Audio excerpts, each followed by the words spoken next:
আবারও বিভৎসতা, ভয়ানক নৃশংসতা থামছেই না। চলতি বছরের মে মাসে সাবেক সংসদ সদস্য আনোয়ারুল আজিম আনারকে টুকরো টুকরো করা হয় ভারতের কলকাতায়। এখনো পাওয়া যায়নি আনারের খণ্ডিত দেহ। এবার এক শিল্পপতিকে টুকরো টুকরো করা হলো ঢাকার কাফরুলের একটি ফ্ল্যাটে। নারায়ণগঞ্জ পুলিশের সংবাদ সম্মেলনে বেরিয়ে আসে চাঞ্চল্যকর তথ্য।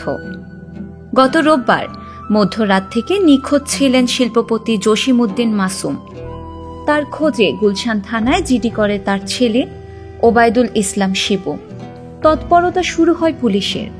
বুধবার নারায়ণগঞ্জের রূপগঞ্জে পলিথিনে মোড়ানো 7 টুকরো লাশের পরিচয় নিশ্চিতের পর নড়ে চড়ে বসে আইন শৃঙ্খলা রক্ষাকারী বাহিনী।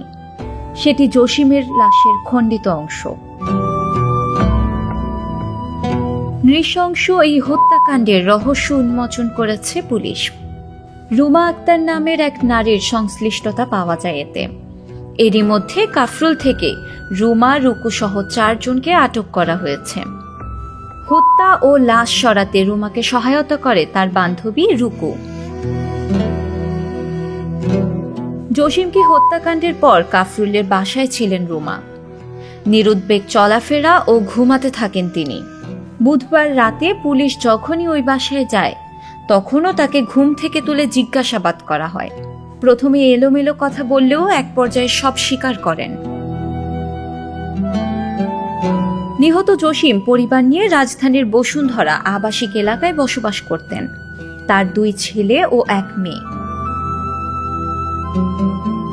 শিল্পপতির গাড়ি চালক আব্দুল মালেক জানান, নদী জলে শাপলা ভাসে সহ 2টি সিনেমার প্রযোজক মাসুম। সিনেমা জগতে মিশতে গিয়ে অনেক নায়ক নায়িকার সঙ্গে তার পরিচয়।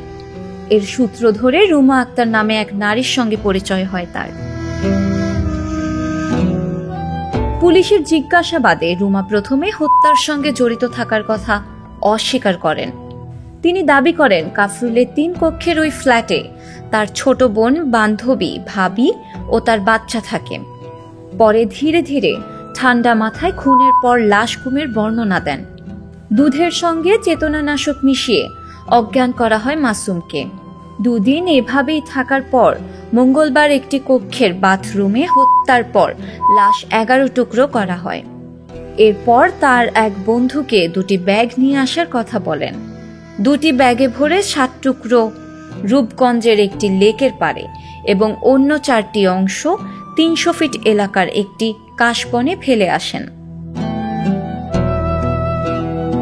বৃহস্পতিবার রুমার দেওয়া তথ্যের ভিত্তিতে কাশবন থেকে 4টি টুকরো উদ্ধার করেন পুলিশ। সেখানে হাত, পা ও কোমর থেকে বুকের খণ্ডিত অংশ ছিল। পুলিশ বলছে, প্রাথমিক জিজ্ঞাসাবাদে রুমা জানিয়েছেন জসিম বিবাহিত হওয়ার পরও তার সঙ্গে অবৈধ সম্পর্ক গড়ে তোলেন। তিনি তাকে বিয়ে করবেন বলেছিলেন। পরে তার সঙ্গে সম্পর্ক থাকার পরও অপর এক নারীর সঙ্গে সম্পর্কে জড়ান। এ কারণে তিনি রাগে ক্ষোভে দুধের সঙ্গে নেশা জাতীয় দ্রব্য খাইয়ে অচেতন করে জসিমকে হত্যা করেন। এমন হত্যাকাণ্ডে হতবাক কাফরুল এলাকার সাধারণ মানুষ। দিনে দিনে অপরাধ ও হত্যার ধরন নৃশংস হয়ে উঠেছে। এটা খুবই উদ্বেগের বিষয়।